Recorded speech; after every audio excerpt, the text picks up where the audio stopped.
بسم الله الرحمن الرحیم۔ رسول اللہ صلی اللہ علیہ وسلم نے ارشاد فرمایا ان من افضل ایامکم یوم الجمعہ فاکثروا علی الصلاة فیہ فاکثروا من الصلاة فیہ، فرمایا تمہارے دنوں میں سب سے بہترین دن جمعہ کا دن ہے، اس لیے اس دن مجھ پہ کثرت سے درود پڑھا کرو۔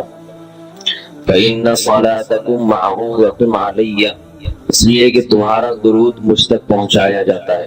صحابی نے پوچھا یا رسول اللہ کیف تعرض علیک صلاتنا وقد ارمت، ہمارا درود آپ تک کیسے پہنچایا جائے گا جبکہ آپ جب دنیا سے جائیں گے قبر میں جسم آپ کا ختم ہو جائے گا تو ہمارا درود آپ تک کیسے پہنچے گا؟ تو آپ صلی اللہ علیہ وسلم نے فرمایا ان اللہ حرم علی الارض اجساد الانبیاء، اللہ تعالیٰ نے پیغمبروں کے جسموں پر زمین پر پیغمبروں کے جسموں کو حرام کر دیا، زمین کسی پیغمبر کے جسم کو کبھی ختم نہیں کرتی۔ تو یہ بھی امت کا اجماعی عقیدہ ہے کہ جتنے بھی انبیاء ہیں ان کے جسم بالکل سلامت رہتے ہیں۔ شہداء میں تو یہ بہت زیادہ مشاہدہ ہوتا ہے، بہت سارے شہداء کے جسم سلامت رہتے ہیں۔ تو ایک اور حدیث میں آپ صلی اللہ علیہ وسلم نے فرمایا من صلی علیہ صلاۃ صلی اللہ بہا عشرہ، جس نے مجھ پر ایک دفعہ درود بھیجا، درود کہتے ہیں نبی صلی اللہ علیہ وسلم کے لیے اللہ تعالیٰ سے خصوصی رحمت کی دعا کرنا۔ ایک ہوتا ہے عام دعا، کسی کے لیے بھی رحمت، صلاۃ کہتے ہیں خصوصی رحمت جو اللہ اپنے خاص بندوں پہ کرتا ہے۔ اس لیے صلاۃ کا جو لفظ ہے نا، یہ درود اور صلاۃ یہ پیغمبر کے علاوہ کسی کے لیے جائز نہیں ہے، کیونکہ یہ صلاۃ خاص کس کے خاصہ ہے؟ یہ پیغمبروں کا۔ اس لیے ہم اللہم صلی علی محمد تو کہہ سکتے ہیں لیکن یوں نہیں کہہ سکتے اللہم صلی علی فلان۔ وہ صلی جو ہے نا، صلاۃ یہ خاص قسم کی رحمتیں ہوتی ہیں جو اللہ پیغمبروں پر بھیجتے ہیں۔ کبھی قرآن میں آتا اولئک علیہم صلوات من ربہم ورحمہ، کہ جو لوگ صبر کرتے ہیں ان پر اللہ کی خصوصی رحمتیں بھی ہیں اور رحمت بھی ہے۔ تو پتہ چلا صلاۃ اور رحمت میں فرق ہے۔ صلاۃ اعلیٰ قسم کی رحمتوں کو کہتے ہیں۔ تو آپ صلی اللہ علیہ وسلم نے فرمایا جس نے میرے لیے ایک مرتبہ رحمت کی دعا کی، درود شریف پڑھا میرے لیے، تو اللہ اس پر 10 رحمتیں بھیجتے ہیں۔ اور جمعہ کے دن زیادہ فضیلت ہے درود شریف پڑھنے کی۔ البتہ یہ جو جمعہ کے دن میں حدیث مشہور ہے کہ 80 سال کے گناہ معاف ہوتے ہیں جمعہ کے دن درود پڑھنے سے، یہ حدیث سند کے لحاظ سے کمزور ہے۔ لیکن یہ جو میں نے حدیث پڑھی کہ جمعہ کا دن سب سے بہتر دن ہے، فَأَكْثِرُوا عَلَيَّ مِنَ الصَّلَاةِ فِيهِ، لہذا اس دن مجھ پہ کثرت سے درود پڑھا کرو، یہ بالکل صحیح حدیث۔ تو جمعہ کے دن درود شریف کی اضافی فضیلت ہے۔ چونکہ جمعہ کا دن ہے اس لیے میں نے کہا کہ اس بارے میں تھوڑی سی بات کروں۔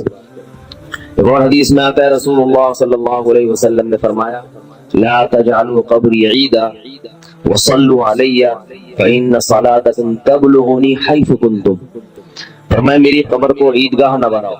جیسے میلوں کی جگہ ہوتی ہے نا، میلے ٹھیلے، عید پہ جب سب لوگ جمع ہو کے خوشیاں مناتے ہیں، تو جیسے مزاروں پہ ہوتا ہے نا قوالیاں ہو رہی ہیں اور یہ میلے ٹھیلے ہو رہے ہیں، آج کل دیکھا ہے۔ تو پہلے زمانے میں بھی جب کوئی نیک آدمی دنیا سے جاتا تھا تو لوگ اس کی قبر پہ دھرنے مار کے بیٹھ جاتے تھے، اور وہ مجاور اور یہ سب جو ہمارے یہاں ہوتا ہے۔ تو آپ صلی اللہ علیہ وسلم نے منع کیا کہ میری قبر کے ساتھ یہ کچھ مت کرو، البتہ مجھ پہ درود پڑھا کرو، اور فرمایا کہ تم جہاں سے بھی درود پڑھو گے یہ مجھ تک پہنچے گا۔ اور حدیث میں رسول اللہ صلی اللہ علیہ وسلم نے فرمایا ما من احد یسلم علی الا رد اللہ علی روحی فأرد علیہ، کہ جب بھی کوئی مجھ پر سلام بھیجتا ہے اللہ میری روح کو میرے جسم میں لوٹاتے ہیں اور میں اس کے سلام کا جواب دیتا ہوں۔ اب یہ کیسے ہوتا ہے؟ چونکہ یہ برزخ کی زندگی میں ہے، لہذا اس کی کیفیات میں اور گہرائی میں جانے کی اجازت نہیں ہے۔ جیسے اللہ بہتر سمجھتے ہیں کہ ہوتا ہے، اس کی حقیقت کا ہمیں علم پوری طرح نہیں، برزخی زندگی ہے۔ اور حدیث میں آتا ہے رسول اللہ صلی اللہ علیہ وسلم نے فرمایا کہ رغب انف رجل ذکرت عنده فلم يصلی علی، اس شخص کی ناک خاک آلودہ ہو جائے جس کے سامنے میرا نام لیا جائے، میرا تذکرہ ہو اور وہ مجھ پہ درود نہ پڑے۔ ایک اور حدیث میں آپ صلی اللہ علیہ وسلم نے فرمایا البخیل من ذکرت عنده فلم يصلی علی، وہ شخص کنجوس ہے، بخیل ہے جس کے سامنے میرا نام آئے اور مجھ پہ درود نہ پڑے۔ یعنی اتنی بڑی شخصیت اور اتنے بڑے محسن اعظم کا تذکرہ آ رہا ہے اور اس کی زبان سے دعا بھی نہیں نکلتی، تو اس سے بڑا کنجوس دنیا میں کون ہو سکتا ہے؟ ایک اور حدیث میں آپ صلی اللہ علیہ وسلم نے ایک شخص کو دعا مانگتے ہوئے دیکھا جس نے درود شریف پڑھے بغیر دعا شروع کر دی، تو آپ صلی اللہ علیہ وسلم نے فرمایا اس نے دعا میں جلدی کی ہے۔ پھر فرمایا تم میں سے جب کسی شخص کو دعا مانگنی ہو تو پہلے اللہ کی حمد و ثنا پڑھے، پھر مجھ پر درود بھیجے۔ قرآن مجید میں بھی اللہ نے حکم دیا ان اللہ و ملائکتہ یصلون علی النبی، کہ اللہ اور اس کے فرشتے، اللہ بھی رحمت بھیجتے ہیں اور فرشتے بھی رحمت کی دعا کرتے ہیں۔ یا ایھا الذین آمنوا صلوا علیہ وسلموا تسلیما، ایمان والو تم بھی محمد صلی اللہ علیہ وسلم پر درود بھیجا کرو اور سلام بھیجا کرو۔ درود اور سلام میں فرق یہ ہے کہ درود اللہ کی رحمت اور سلامت کہتے ہیں کہ ہر برائی سے، ہر مشکل سے، ہر مصیبت سے بچائے۔ تو کمال جبھی ہوتا ہے جب اللہ ہر شر سے بچا لے اور اضافی رحمتیں بھی بھیجیں۔ تو علماء نے درود شریف کی حکمتوں میں لکھا ہے کہ درود شریف جو اللہ نے ہمیں پڑھنے کا حکم دیا، اس کی بنیادی وجہ تو سب کو معلوم ہے کہ سب سے زیادہ احسانات اس کائنات میں اللہ کے بعد کس کے ہیں؟ محمد صلی اللہ علیہ وسلم۔ تو آپ صلی اللہ علیہ وسلم کے احسانات سب سے زیادہ ہیں انسانیت پر۔ انسان کو انسان آپ صلی اللہ علیہ وسلم نے بنایا، اور اہل اسلام تو سب سے زیادہ ان احسانات کے تلے دبے ہوئے۔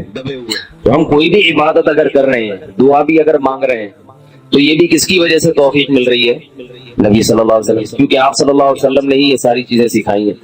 تو ہر کام میں حکم یہ ہے کہ بھئی جس کا احسان ہے، جس کی وجہ سے تمہیں یہ رہنمائی ملی، پہلے اس کا بھی تو کچھ خیال کرو، اس کا بھی جو ہے نا اللہ سے اس کے لیے دعا مانگو تاکہ تمہاری طرف سے بھی کچھ شکر ہو۔ دوسری بات علماء نے لکھی ہے کہ اس میں حکمت یہ ہے کہ درود شریف پڑھنے سے توحید کا عقیدہ مضبوط ہوتا ہے۔ وہ توحید، درود شریف نبی سے دعا نہیں ہے بلکہ اللہ سے دعا ہے، کس کے لیے؟ نبی کے لیے۔ تو پتہ یہ چلا کہ نبی پر بھی اللہ کی رحمتیں ہوں گی، اور دعا کون مانگ رہا ہے؟ ہم مانگ رہے ہیں۔ تو اس میں نبی سے مانگنے کا دروازہ بند کر دیا کہ نبی سے مانگنے کا اسلام میں کوئی تصور نہیں ہے، بلکہ نبی کے لیے بھی اللہ سے مانگا جائے گا۔ تو جب نبی کے لیے بھی اللہ سے مانگنے کا حکم ہے تو اپنے لیے نبی سے کیسے مانگنے کا حکم ہو گیا؟ سمجھ میں آ رہی ہے بات کہ نہیں آ رہی؟ یعنی نبی کے لیے بھی کس سے مانگنے کا حکم ہے؟ اللہ سے۔ تو اپنے لیے کس سے مانگیں گے؟ بطریق اولا، بطریق اولا ہم اللہ سے مانگیں گے۔ تو اس سے عقیدہ توحید مضبوط ہوتا ہے۔ اور تیسری بات یہ کہ علماء نے لکھا ہے کہ جب درود شریف پڑھیں تو اس نظریے سے نہ پڑھیں کہ نبی ہماری دعا کے محتاج ہیں، نبی اللہ کی رحمت کے تو محتاج ہیں، یہ تو درود شریف سے پتہ چلتا ہے، لیکن اللہ کی وہ رحمت اس وقت بھی ہوتی اگر ہم یہ دعا نہ مانگتے۔ تو ہمیں اس لیے ہے کہ ہم بھی انگلی کٹا کے شہیدوں میں نام لکھوا لیں۔ سمجھ رہے ہیں نا؟ اس کی حضرت مولانا اشرف علی تھانوی رحمہ اللہ نے بڑی پیاری مثال دی۔ فرمایا کہ جیسے کوئی بادشاہ اپنے شہزادے پر کچھ انعام کرنا چاہے، بادشاہ تو چاہتا ہے نا اپنی اولاد کو نوازنا، تو اپنے محبوب، شہزادہ اس کا محبوب ہوتا ہے، تو آپ اگر بادشاہ سے سفارش کر دیں کہ حضرت یہ تحفہ آپ اپنے شہزادے کو دے دیں یا یہ فلاں چیز اپنے شہزادے کو، تو بادشاہ تو پہلے بھی دے رہا ہے، لیکن آپ کے کہنے سے وہ اور خوش ہو جائے گا، اور خوش ہو جائے گا کہ بھئی دیکھو جو کام میں چاہتا تھا یہ بھی اسی کی درخواست کر رہا ہے۔ تو نتیجہ کیا نکلے گا؟ تھوڑا سا آپ کو بھی دے دے گا وہ، ٹھیک ہے نا، کہ چلو یہ گڑ تم بھی منہ میٹھا کر لو اپنا، تم نے اتنا اچھا کام کیا۔ اور اگر آپ کسی کو حکم دیں اس کے دشمن پہ خرچ کرنے کا، آپ جا کے کہیں بھائی وہ تمہارا دشمن ہے، تمہارا دل چاہتا ہے اس کا گلا دبا دو، تو ایسا کرو اس کو ہدیے ودیے دیا کرو، تو کہے گا میں اس کو گلا دبانا چاہتا ہوں اور تو ہدیے کی ترغیب دے رہا ہے تو میں تیرا بھی گلا دباؤں گا۔ تو دشمن پہ خرچ کرنے کا جب حکم دیا جاتا ہے تو اس سے سامنے والا غصے میں آتا ہے، دوست پہ خرچ کرنے کا، احسان کرنے کا جب آپ کسی کو کہیں گے تو وہ خوش ہوتا ہے۔ باپ کو اگر کہا جائے نا اپنے بچوں پہ اور کھلائے کریں، بڑی خوشی ہوتی ہے، تو باپ کا دل اور سینہ اور چوڑا ہو جائے گا۔ تو ایسے ہی اللہ تعالیٰ کو اپنے رسول صلی اللہ علیہ وسلم سے محبت ہے، اللہ تو خصوصی رحمتیں بھیجیں گے ہی، لیکن ہم اگر اللہ سے درخواست کر دیں گے کہ اللہ تو خصوصی رحمتیں بھیج، تو اس میں تھوڑی سی ہماری بھی کیا ہو جائے گی؟ دخل اندازی ہو جائے گی۔ اللہ تو ویسے ہی کر رہا ہے، تو اللہ کہے گا چلو تو نے بھی سفارش کر دی، تو ان پہ تو کر ہی نہ ہوں، یہ 10 رحمتیں تجھ پر بھی ہو جائیں گی۔ اور چوتھا فائدہ کیا ہے درود شریف پڑھنے کا؟ کہ انسان کے دل میں محمد صلی اللہ علیہ وسلم کی محبت بڑھتی ہے۔ انسان جس کے لیے دعا مانگتا ہے لاشعوری طور پہ نبی صلی اللہ علیہ وسلم کی جتنی زیادہ محبت ہوگی اللہ کی خود بخود اتنی ہی زیادہ ہوگی، کیونکہ نبی سے محبت اللہ ہی کی وجہ سے ہوتی ہے، یہ الگ الگ چیز نہیں ہے، اللہ کے رسول ہے نا، اسی وجہ سے تو ہے، تو جتنی محبت بڑھے گی اللہ کی محبت اتنی زیادہ۔ اور پانچواں فائدہ کہ جتنی نبی کی محبت ہوگی، انسان کو جس سے محبت ہوتی ہے اس کی اتباع آسان ہوتی ہے، بغیر دلیل کے بھی مانتا چلا جاتا ہے۔ جس سے نفرت ہوتی ہے نا، اسے ہر ہر بات پہ دلیل، کیوں بھائی ایسا کیوں ہے، اور اگر محبت ہو تو وہ کوئی کام کا کہے تو سمجھ میں آئے نہ آئے انسان کہتا ہے بس کر لو۔ صحابہ کرام کی محبت کے جو واقعات ہیں، حضرت انس رضی اللہ تعالی عنہ جب بھی کھانا پکتا تھا، اگر اس میں لوکی یا کدو پکتا تو کدو کے ٹکڑے تلاش کر کر کے کھاتے تھے۔ لوگوں نے پوچھا کیوں بھائی؟ فرماتے ہیں کہ میں نے رسول اللہ صلی اللہ علیہ وسلم کو دیکھا ہے کہ کدو شوق سے کھاتے تھے آپ، تو نبی سے محبت تھی، کدو سے محبت ہو گئی۔ حالانکہ یہ شریعت کا حکم نہیں ہے لوکی اور کدو سے محبت کرو، یہ تو اپنی انسان کی اپنی رغبت ہوتی ہے، کسی کو کسی چیز سے، کسی کو کسی چیز سے، لیکن عشق کی انتہا ہوتی ہے تو انسان کو محبوب کی محبوب چیزوں سے بھی ہو جاتی ہے۔ تو ہمیں بھی اگر نبی صلی اللہ علیہ وسلم سے محبت ہوگی صلی اللہ علیہ وسلم، تو اگر کدو سے نہ بھی ہو تو کوئی اتنا مسئلہ نہیں ہے، لیکن فرائض واجبات سے تو ہو جائے گی نا، جو شریعت میں ضروری ہے، جن کی آپ صلی اللہ علیہ وسلم نے بہت تاکید کی ہے، ان سے تو ہوگی نا کم از کم۔ محبت نہیں ہے تو ہر وقت بیٹھ کے لوچی کی تلاش، داڑھی تک نہیں رکھے گا، داڑھی کا سمجھاؤ تو بھائی کیوں بھائی، پھر یہ سمجھاؤ کہ بھائی آپ صلی اللہ علیہ وسلم کے اخلاق ایسے تھے، نہیں میری سمجھ میں نہیں آتے، ایسے کیسے اخلاق بنائے جا سکتے ہیں خادموں کے ساتھ۔ تو محبت ہو جاتی ہے تو سارے کام آسان ہو جاتے ہیں۔ تو درود شریف پڑھنے کا ایک فائدہ یہ بھی ہے، تو اس لیے ہمت کر کے علماء نے جو ایک نصاب بتاتے ہیں نا، روزانہ 100 دفعہ صبح 100 دفعہ شام۔ ویسے تو سب سے بہتر درود ابراہیمی ہے جو نماز میں ہم پڑھتے ہیں، آپ صلی اللہ علیہ وسلم نے سکھایا ہے۔ یہ نہ ہو مشکل لگے تو اتنا کر لو صلی اللہ علیہ وسلم، صحیح ہے نا؟ یہ 100 دفعہ پڑھ لے، کتنا ٹائم لگتا ہے اس؟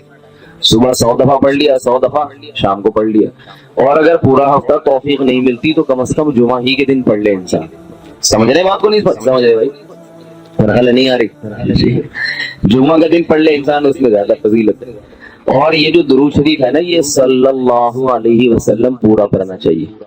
میں کل بھی بیان میں کہا تھا نا، ساشے آ رہے ہر چیز کے، تو جیسے سلام کے ساشے نا، سلام کرنا ہو نا، اتنی سی آواز آتی ہے بس، تو درود شریف بھی حضور صلی اللہ علیہ وسلم نے فرمایا۔ لوگ کیا کہتے ہیں؟ حضور صلی اللہ علیہ وسلم نے فرمایا، بھائی صلی اللہ علیہ وسلم بول دو پورا۔